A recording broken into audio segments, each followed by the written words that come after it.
तो आज हम लोग घन और घनमूल के बारे में बात करेंगे। घन मीन्स क्यूब और उसका रूट निकालना, ठीक है, किसी संख्या। तो कोई भी संख्या क्यूब कब बनती है? मान लीजिए कोई संख्या 4 है, 4 मीटर है, तो 4 मीटर को अगर हम 4 मीटर से ही गुणा 3 बार कर दें, 4 मीटर, तो हमारे पास गिनती क्या हो गई? 4 4 जा 16, 4 जा 64। तो ये 64 क्या हुआ? ये 4 का क्यूब हुआ, 4 का क्यूब हुआ। क्यूब को हम लोग इस तरीके से लिखते, पावर लगा करके, 4 का पावर, 4 की पावर 3 बने 4 क्यूब। इसको क्या बोलते हैं? 4 क्यूब। 4 क्यूब कितना हो जाता है? 64 हो जाता है। और जो यूनिट होती है उसको हम भी ऊपर हम लोग एक क्यूब का निशान लगा देते हैं। जैसे अगर 5 फीट है, 5 फीट का क्यूब निकालना, 5 फीट है इंटू 5 फीट है, तो इसका क्यूब कितना हो जाएगा? 5 का क्यूब कर लेंगे पहले, मैंने 5 को 3 बार, 5 5 5, तो 5 5 जा 25, और 25 को 5 से करेंगे तो 125 आ जाएगा। और फिट 3 बार है तो फिट का क्यूब हो जाएगा, ठीक है। इस तरीके से ये क्यूब रूट लिखे जाते हैं। तो ये तो हुआ कि कोई भी गिनती का घन कैसे लिखा जाता है। अब कोई गिनती परफेक्ट क्यूब कब होती है? मान लीजिए 1 2 5, ये परफेक्ट क्यूब है कि नहीं है? परफेक्ट क्यूब का मतलब जब इसका हम थर्ड रूट निकालेंगे, माने क्यूब रूट निकालने का ये निशान होता है, तो जब इसका तीसरा भाग किया जाए तो वो पूरा, जब थर्ड रूट इसका निकाला जाए तो वो एक नेचुरल नंबर अगर होता है तो वो परफेक्ट क्यूब होती है। वो संख्या क्या होती है? परफेक्ट क्यूब संख्या, परफेक्ट घन संख्या होती है, पूर्ण घन संख्या कहलाती है, ठीक है। अब घनमूल निकालने का मेथड, जैसे मान लीजिए एक कोई गिनती है, संख्या है 1 2 5, तो 1 2 5 का मतलब क्या हुआ? अगर यहाँ पे 3 लिखा हुआ, अगर कुछ नहीं लिखा है तो इसका मतलब इसका रूट निकालना है, सेकंड रूट निकालना है। बने आपको ऐसी गिनती बतानी, इसके सिर्फ 2 ही टुकड़े चाहिए होते हैं। लेकिन जब क्यूब में हम चलते हैं तो हमें 3 गिनतियां बराबर वाली चाहिए होती है, यानी कि जब थर्ड रूट होगा तो क्या गिनती हो जाएगी? 5 इंटू 5 इंटू 5, और 3 गिनतियों पर एक गिनती आती, पेयर एक लिया जाएगा और आंसर आपका क्या होता है? तब 5 होता है, ये थर्ड रूट होता है। तो इसको इस तरीके से भी लिखते हैं। और कैसे लिखा जाता है क्यूब रूट को? इसको ऐसे भी लिख सकते हैं 1/3। अगर ये 1/3 लिखा हुआ है गिनती के ऊपर तो इसका मतलब ही है कि 125 का क्या है? ये थर्ड रूट है। ये इस तरीके से भी कभी कभी लिख दी जाती है, तो इसका भी मान कितना होगा? 5 ही आप निकाल करके रखेंगे, ठीक है। अब इसको निकालने के लिए हमारे पास विधि क्या है? हमारे पास प्राइम फैक्टराइजेशन मेथड, मतलब अभाज्य, प्राइम माने अभाज्य होता है, अभाज्य गुणनखंड और विधि। प्राइम फैक्टराइजेशन और मेथड, ठीक है। प्राइम फैक्टराइजेशन मेथड हम लोग क्या करते हैं? जैसे 1 2 5 था, तो हम 1 2 5 का पहले सबसे छोटी संख्या से इसको डिवाइड करते हैं। तो जैसे ये क्या हुआ? ये डिवाइड होकर ये आ गया, फिर एक छोटी संख्या से क्या? 5 आ गया, फिर छोटी संख्या से क्या? ये कट गया। तो अब इन 3 के बदले में हम कौन सा? एक गिनती लेते हैं और ये इसका हो जाता। तो इस तरीके से हम करते हैं। मान लीजिए हम एक थोड़ी सी बड़ी संख्या लेके आपको दिखाते हैं। हमने एक बड़ी संख्या ले ली थोड़ी देर के लिए,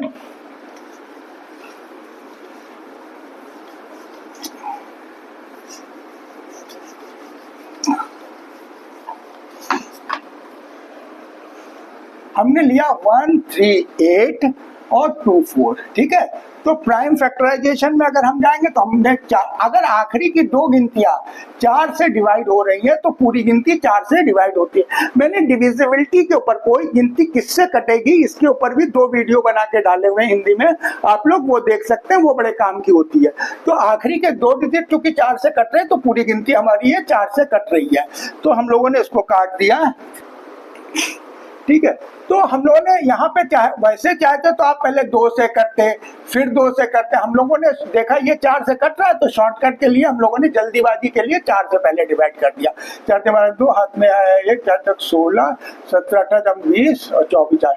फिर देखिए 56 है तो ये 4 से कट जाता है, 4 से कटता है तो पूरी गिनती को हम लोग 4 से काट देंगे। तो 4 और 8 32, 4 8 32 और ये हो जाएगा, ठीक है।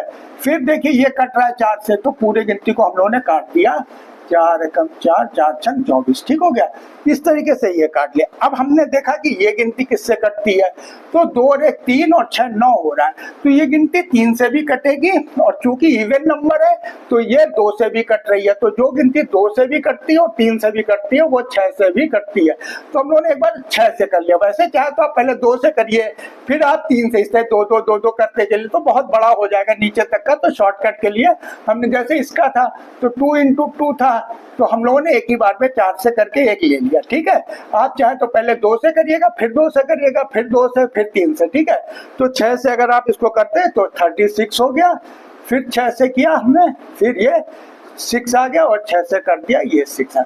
तो इस तरीके से इस गिनती का कितना हो गया 4, इस पेयर पे एक ही बार लिया जाएगा 4, और इस 3 पर सिर्फ एक ही बार आप लेंगे, तो आपका आंसर कितना हो गया 24 हो गया। इस तरीके से भी आप इन गिनतियों को आप सॉल्व कर सकते हैं, ठीक है। अब एक प्रश्न आ गया कि कोई एक संख्या दे दी गई, इस संख्या में क्या गुणा करें या क्या भाग करें। ऐसा भी हो सकता है क्या भाग करें, आपको दोनों टाइप से मिल सकता है, क्या भाग करें, क्या भाग करें कि पूर्ण घन संख्या बन जाए। तो ऐसे सवालों को करने के लिए हम क्या करते हैं, पहले 392 का प्राइम फैक्टर कर लेंगे। 392 का अगर हम लोगों ने प्राइम फैक्टर आपकी बार 2 से शुरू किया हम लोगों ने 196 आ गया, फिर हम लोगों ने 2 से कर दिया इसको 98 आ गया, फिर हम लोगों ने 2 से कर दिया तो ये 49 आ गया, फिर हम लोगों ने इसको 7 से कर दिया तो 7 आ गया, और 7 से कर दिया तो कुछ नहीं बचा। अब यहाँ पे अगर आप देखेंगे तो आपके प्राइम फैक्टर क्या क्या हुआ, 2 × 2 × 2 × 7 × 7। तो देखिए ये तो पेयर में है, 3 पर 1 गिनती आ जाएगी, लेकिन ये पेयर में नहीं है। क्योंकि ये पेयर में नहीं है तो 392 को पूर्ण घन बनाने के लिए क्या चाहिए होगा कि एक 7 यहाँ पे और बचे। तो वो 7 कैसे हो सकता है कि अगर हम पूरी गिनती को ही 7 से मल्टीप्लाई कर दे, पूरी गिनती को हम क्या करें, एक 7 से मल्टीप्लाई करें तो एक पेयर हमारे पास फिर ये आ जाएगा 7 वाला, और हमारा आंसर 2 × 7 मतलब 14 हो जाएगा।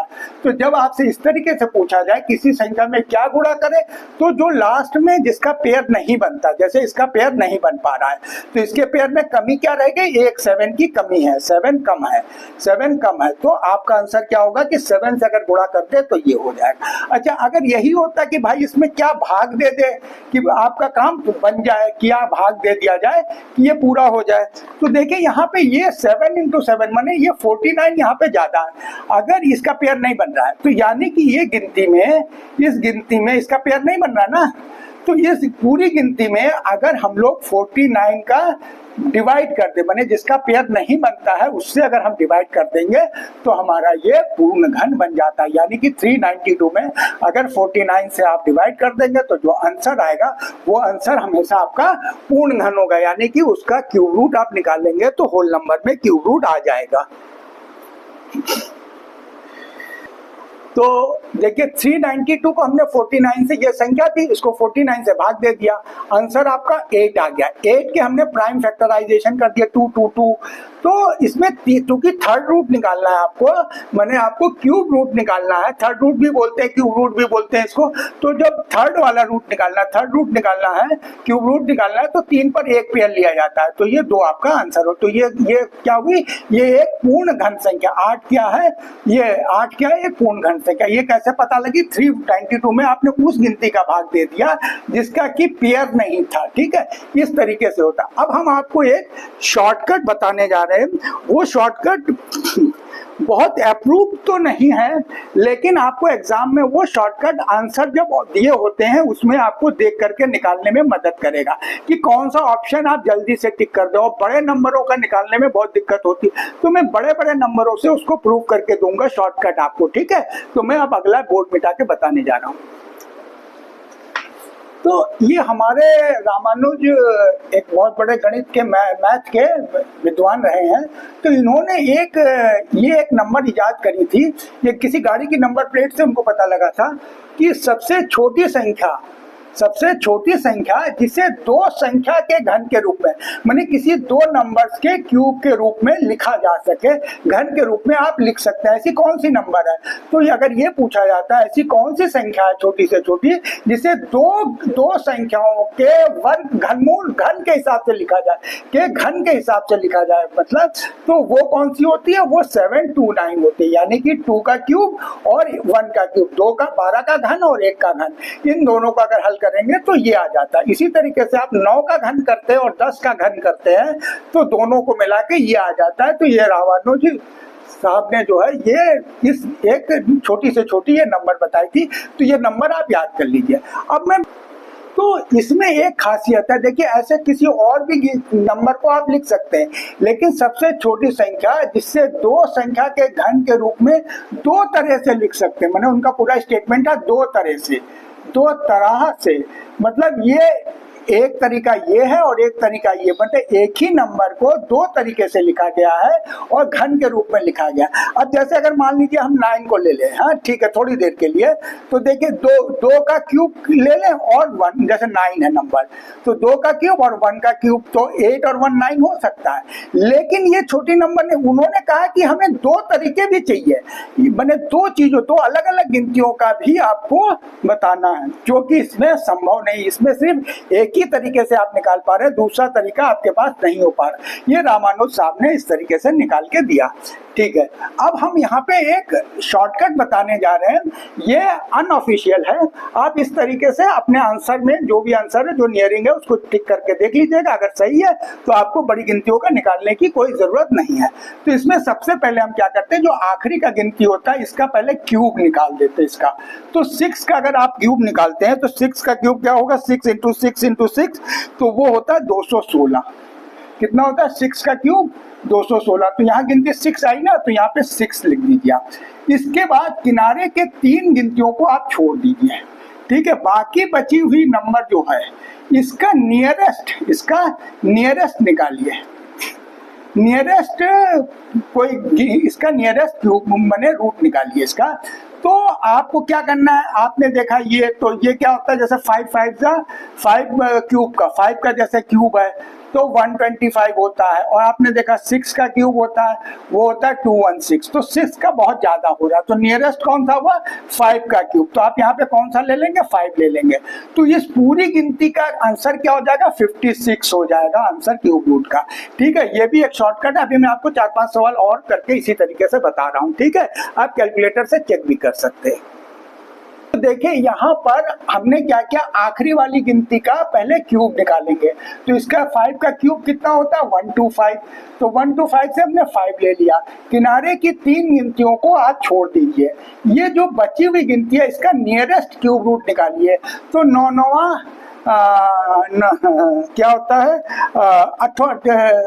क्यूब निकालना है ना, तो जैसे 4 का क्यूब हुआ है तो 64 होता है, और 5 का जो क्यूब होता है वो 125 होता है। ये देखिए बहुत ज्यादा हो गया, तो आपको नियरेस्ट वाला लेना है, तो ये वाला आप लेंगे। ये गिनती कौन सी है 4 है, तो इस गिनती का आपका क्यूब रूट क्या होगा, ये 45 आंसर हो जाएगा, आपको निकालने की कोई जरूरत नहीं है, आप उसमें से मिला लीजिएगा, ठीक है।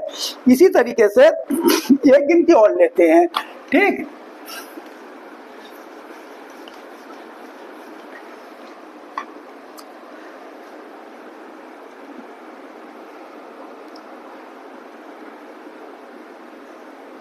देखिए यहाँ पर है, तो हम लोग क्या करेंगे, पहले इस गिनती का क्यूब ले लेंगे। तो 4 का क्यूब कितना होता है 64 होता है, तो 4 आ गया ना, तो 4 को हमने यहाँ लिए क्यूब को लिख दिया। अब 3 गिनतियां हमको छोड़ देनी होती है पीछे से, बची हुई गिनती का नियरेस्ट क्यूब रूट, तो नियरेस्ट क्यूब रूट क्या होगा, 2 का क्यूब कितना होता है 8 होता है, और 3 का क्यूब कितना होता है 27, तो बहुत ज्यादा हो गया। नियरेस्ट कौन सा हुआ, सबसे नियरेस्ट, हाँ, तो नियरेस्ट जो है ये हुआ। तो आप यहाँ पे आप कितना ले लेंगे 2 ले लेंगे, या गिनती 2 क्या है ना ये, तो आपका आंसर क्या हो जाएगा 24 हो जाएगा आंसर, आपको निकालने की जरूरत नहीं है, ठीक है। इसी तरीके से एक और गिनती ले लेते चलिए, एक और गिनती ले लेते हैं। मान लीजिए आपकी गिनती है 5 5 1 3 6 8, तो 8 का क्यूब होता है, 8 का क्यूब क्या होता है 512 होता है। तो हमने 2 लिख दिया और ये कट्टम लगा दिए 3 गिनतियों को। इसका पेयर निकालेंगे, तीनों का शॉर्टेस्ट रूट, थर्ड रूट निकालेंगे, क्यूब रूट। तो इसका अगर क्यूब रूट आप निकालते हैं तो आप देखते हैं कि अगर आपने अगर 8 का किया, अगर आप 8 का अगर क्यूब करते हैं तो 512 आता है, और 9 का अगर क्यूब करते हैं आपका, तो 9 का क्यूब तो बहुत बड़ी संख्या हो जाएगी आपकी। 9 का अगर क्यूब करते हैं तो 729 आ रहा है। तो नियरेस्ट कौन सा हुआ, ये वाला हुआ। तो आप कौन सी गिनती लेंगे, 8 ले लेंगे। तो इस पूरी गिनती का क्यूब अंडर क्यूब रूट क्या हो जाएगा, 82 हो जाएगा आपका आंसर। ठीक है, इस तरीके से शॉर्टकट भी हम लोग कर सकते हैं। तो ये जो नियम है, देखिए ये सब पूर्ण घन संख्याएं थी, माने इनका जब आप क्यूब रूट निकालते थे पूरी नंबर आती, दशमलव में आंसर नहीं आता। इसीलिए मैंने कहा ये एक तरीका है। आपके एग्जाम में जो आंसर दिए होंगे वो पूरे ही दिए होते हैं, दशमलव में आंसर यूजुअली नहीं होते हैं। तो अगर वैसे आंसर है तो उन सब में ये नियम काम कर जाता है। ये नियम तब काम नहीं करेगा जब आपका आंसर दशमलव में आ रहा होगा, तब ये नियम नहीं काम करेगा। ठीक है, मेरे इस वीडियो को अब यहीं खत्म करते हैं। Thank you for watching our video, और इसी तरीके के हम लोग और भी वीडियोस डालते रहेंगे।